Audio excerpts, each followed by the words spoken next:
Assalamualaikum. This is my sixth video in assembly language series. मैं आपको आज input output instruction का example करके दिखाऊंगा कि इनपुट आउटपुट इंस्ट्रक्शंस किस हिसाब से वर्क करती हैं। तो सबसे पहले स्टार्ट करते हैं डॉट मॉडल इस्तेमाल। ये डायरेक्टिव्स हैं जिनको लिखना लाजमी है। मैं आपको इन डायरेक्टिव्स का भी बताऊंगा, क्योंकि मैंने आपको कहा था कि मैं डायरेक्टिव्स का आखिर में बताऊंगा।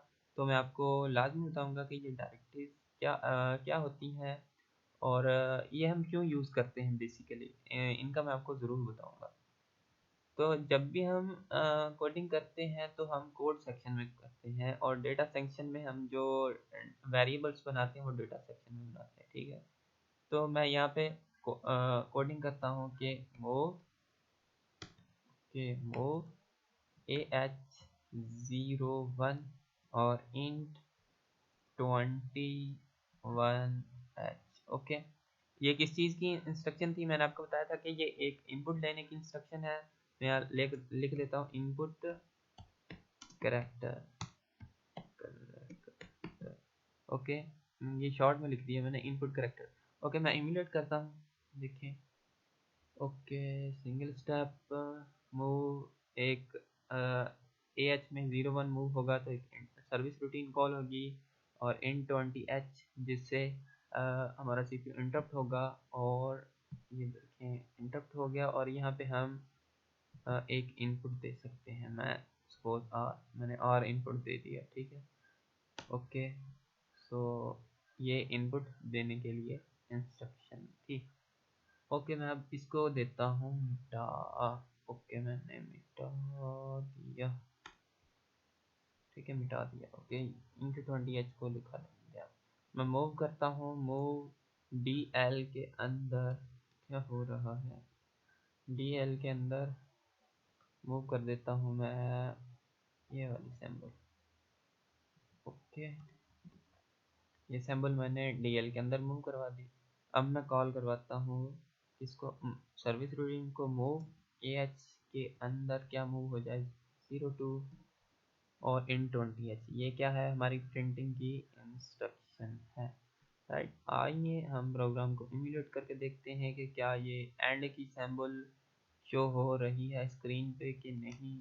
तो मेरे हिसाब से तो होनी चाहिए। तो रन करते हैं emulate. Okay, single step one by one देखते हैं। ये आप इस ब्लू येलो लाइन को देखिएगा सबसे पहले। ओके, मूव DL के अंदर ये देखें 26 मूव हो गया। ये 26 क्यों मूव हुआ? क्योंकि ये जो एंड की इंस्ट्रक्शन है इसकी जो आस्की टेबल को हम देखें। ओके, मैं आस्की खोल लेता हूँ। अगर हम इसकी आस्की देखें तो 26 होगी डेफिनेटली। और रुक जा, वेयर इट इज। और देखें, ठीक है 26, इसलिए हमारे जो डेटा हमारा रजिस्टर है उसके अंदर 26 हुआ है।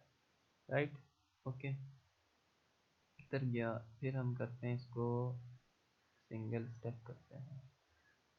ओके, सिंगल स्टेप करते हैं अगेन। तो ये क्या हुआ कि डेटा रजिस्टर में एंड मूव हो गया, यानी 26 ये यहाँ पे। अब सर्विस रूटीन कॉल हो रही है, AH में 2 मूव हो गया जो डेटा में जो भी चीज़ है उसको प्रिंटिंग के लिए, और इन 20H इंटरप्ट कॉल होगी। जैसे ही ये इंटरप्ट कॉल होगी और क्या होगा कि हमारा डॉल बॉक्स खुल के आ जाएगा और उसमें हमारा एंड सिंबल शो होना चाहिए। सो देखें, ओके, देखें हो गया शो। ठीक है, ये हमारी इनपुट आउटपुट इंस्ट्रक्शन थी। होप आपको समझ में आया होगा। ठीक है, नेक्स्ट वीडियो में हम कुछ वेरिएबल्स की बात करेंगे कि वेरिएबल्स को हम किस हिसाब से डिक्लेयर करते हैं, और उसके अलावा वेरिएबल्स को जब हम डिक्लेयर करेंगे तो उनको किस हिसाब से यूज़ करते हैं। So thank you for watching this video. अल्लाह हाफिज़।